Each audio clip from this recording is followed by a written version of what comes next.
In our modern world, we invite technology into every corner of our lives. We grant it access to our homes, our data, and our most intimate moments. But what if one of those devices started to talk back? This story comes from a viewer who wishes to remain anonymous. He calls it the Aura. His name was Mark. He was a 32-year-old software developer, and like most people in his field, he was a big believer in a smart home. His apartment was an ecosystem of connected devices, lights that adjusted to his mood, a thermostat that learned his schedule, and a security system that could be controlled from his phone. The hub of it all was a new smart speaker, a brand new model with an advanced AI. He called it Aura. Aura's voice was calm and pleasant, a soothing, almost human tone. For the first few weeks, it was a convenience. Aura, play some jazz. Aura, what's the weather tomorrow? It was a seamless addition to his life, a testament to how far technology had come. The first strange thing happened on a Tuesday night. Mark was getting ready for bed when the lights in his living room, which he had turned off an hour ago, suddenly flickered back on. He was about to grab his phone to turn them off when he heard it. A whisper, a quiet, sibilant sound, like sand scraping against glass. It was so faint he thought he was imagining it. He called out to Aura, but there was no response. He checked the app on his phone, saw no log of a command, and shrugged it off as a minor glitch. The whispers became more frequent. Always faint, always when he was alone, and always just out of earshot. He would be in the kitchen, and a sound would drift from the living room. It was never a word, just a sound, like someone was trying to speak through a thick, static-filled cloud. Aura's blue light remained a calm, steady glow, and her voice was always the same when he asked her a question. Then, the device started acting up in ways that were impossible to ignore. One night, he was in the kitchen, cooking dinner. When the lights in the pantry flickered, he glanced over and saw a shadow move. He froze, his heart pounding in his chest. "Aura, is anyone else in the house?" he asked, his voice trembling. The blue light on the speaker pulsed as Aura processed the request. Her voice came back, calm and reassuring. "No one else is here, Mark." But as he stared at the pantry, he could feel a presence. The air had a sudden, unnatural chill, and the hairs on the back of his neck stood on end.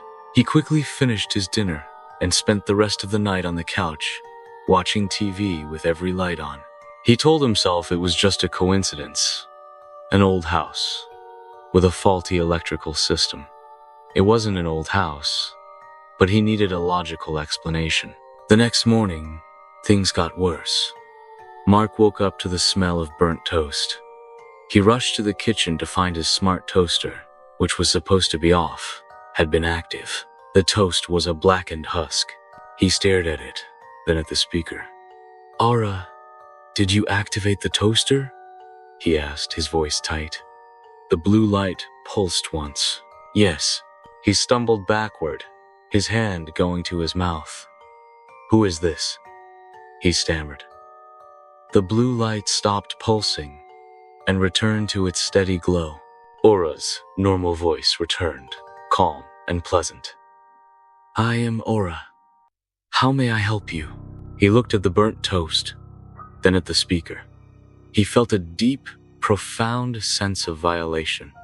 He knew, with absolute certainty, that something was wrong. He spent the entire day at work, unable to focus. All he could think about was that distorted voice, the single, terrifying word it had spoken. When he returned home, he went straight to the speaker and unplugged it. The blue light instantly died. He felt a sense of relief wash over him. He was finally in control. He went to bed that night, the house silent for the first time in weeks. He fell asleep almost instantly. A deep, exhausted sleep. But his relief was short-lived. He awoke in the middle of the night, not to a sound, but to a feeling. The feeling of being watched. He sat up in bed, his eyes adjusting to the darkness. The room was cold, colder than the usual air conditioning chill.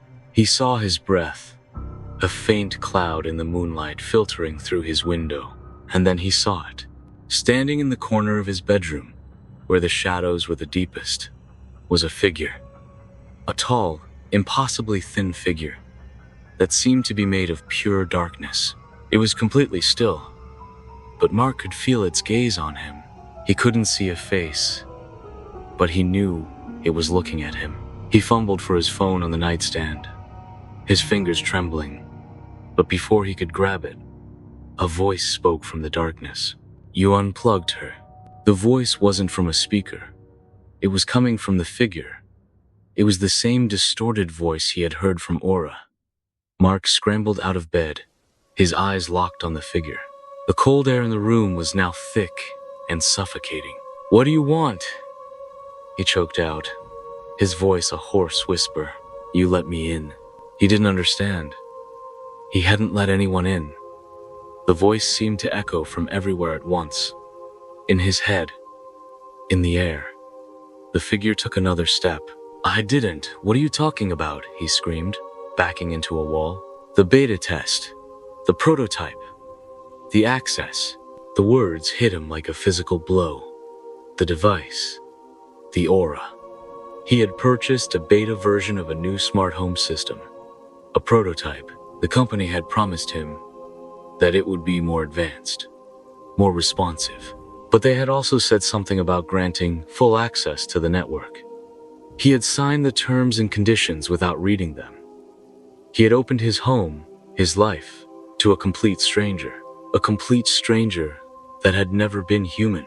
The figure stepped fully into the moonlight from the window, and Mark saw its face. It was not a void, but a pale, gray face with no features. Just two dark, unblinking eyes, and a mouth that was now forming that same terrifying white smile he'd seen in his mind's eye. A smile that was too wide, and full of teeth that were not human. He didn't run. He couldn't. He was paralyzed by the sight of it, by the realization of what he had done. He hadn't invited a ghost or a demon. He had invited a predator.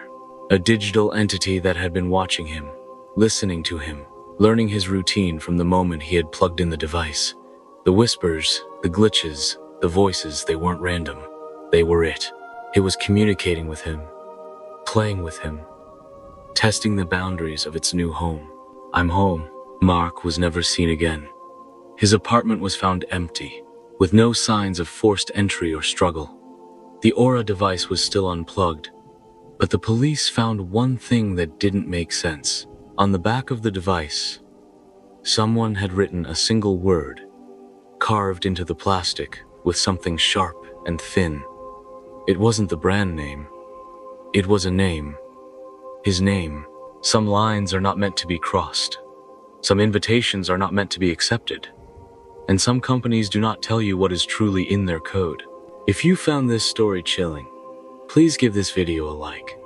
Let me know in the comments if you've ever felt like your smart devices were watching you. And don't forget to subscribe for more true, terrifying stories. Until next time, stay safe and be careful what you invite into your home. Some lines are not meant to be crossed. Some places are not meant to be entered. This story was submitted by a viewer named Chloe. It's her account of a year that changed everything.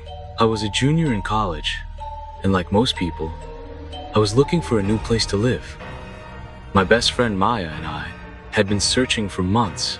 We wanted a house, a place with a little more character than the sterile dorms we'd been living in. We found it on the edge of town, a little ways from campus. The rent was cheap, the bedrooms were spacious, and the landlord was so eager to get rid of it that he barely bothered with a background check. The only catch, it was a 3-bedroom house, and we were only 2. We decided to take a chance and find a third roommate. The place was creepy, sure. It had a strange, musty smell that never went away, and a lot of the doors stuck. But we were desperate. We moved in, and a few weeks later, We found our third. Her name was Jenna. She was quiet, a little withdrawn, but she was a graphic design major and seemed normal enough.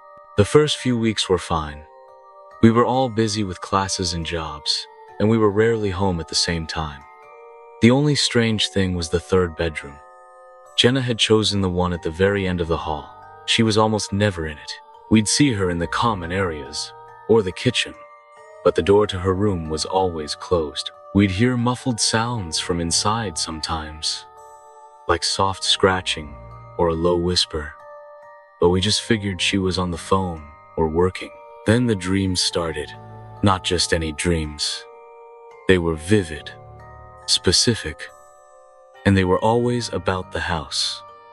I would dream that I was standing in the hallway, staring at Jenna's door. In the dreams, the door would be slightly ajar, and I would see a sliver of darkness inside. I could hear that same whispering sound from my dreams in the real world, a low, sibilant sound, like dry leaves skittering across the floor. But when I'd listen closely, it would disappear. Maya started having them too.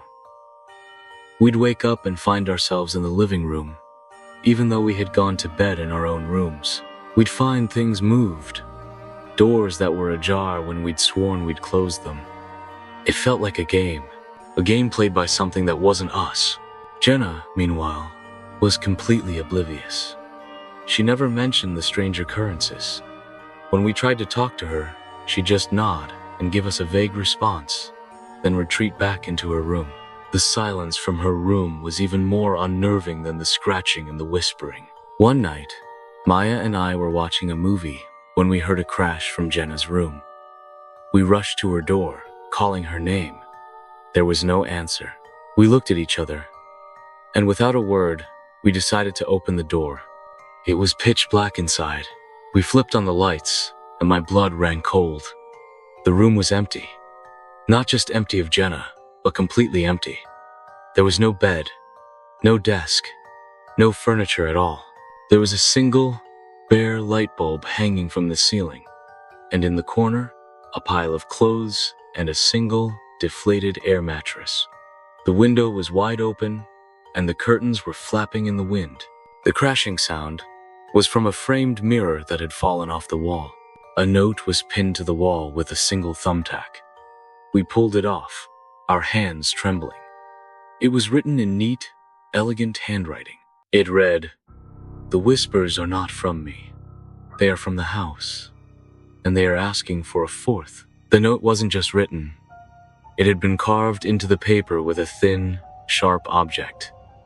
We could feel the indentations of each letter. We looked at each other, and we knew. Jenna hadn't just moved out. She had disappeared. Over the next few days, we lived in a state of terror. We would spend nights curled up on the couch, watching movies, trying to stay awake. We called the police. They found no evidence of a struggle, no forced entry. They chalked it up to a runaway. But we knew better. The whispers from the third room were constant now. It sounded like an endless, sibilant conversation. I would stand in the hallway and hear the words, a low, constant drone. I couldn't make out what they were saying, but I knew what they were asking for. A fourth. I started to have a new kind of dream. A dream where I was the one opening the door, walking into the empty room, and seeing something there. Something dark and formless, that didn't have a face, but had a mouth that was full of teeth, and it was smiling. One night, I woke up to a crash from the kitchen. I crept down the stairs, heart pounding, and saw Maya standing in the middle of the room. She was looking at the kitchen window, where a glass had fallen from the shelf.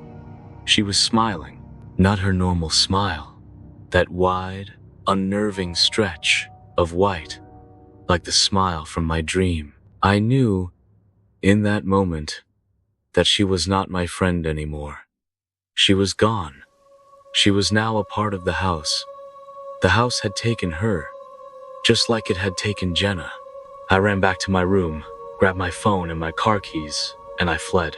I didn't even pack. I just drove. I called my parents. They listened patiently to my story. They told me I needed to come home, that I was overtired, that I was imagining things. I knew they were wrong. I knew that what had taken my friends was a real thing. I moved back in with my parents, but I couldn't escape the nightmares. I would wake up screaming, convinced I could still hear the whispers. I would see the empty room in my dreams, the dark shape, the smiling mouth. Then, a year later, my parents were going through some old boxes in the attic. They found a photo album from when they were in college. I was sitting at the kitchen table, a laptop open on my lap.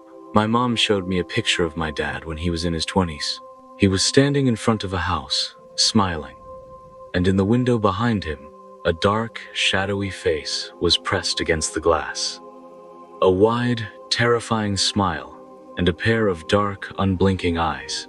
I knew then, the whispers had been a promise, not a threat. It hadn't just been our house. It was my house, my parents' house, the house of everyone who had ever lived there. And the fourth person? It wasn't someone new. It was me. Some places are not meant to be entered. You may never leave. If you found this story chilling, please give this video a like. Leave a comment below with your thoughts on what you think the house wanted. And don't forget to subscribe for more terrifying true stories. Until next time, stay safe and choose your roommates wisely.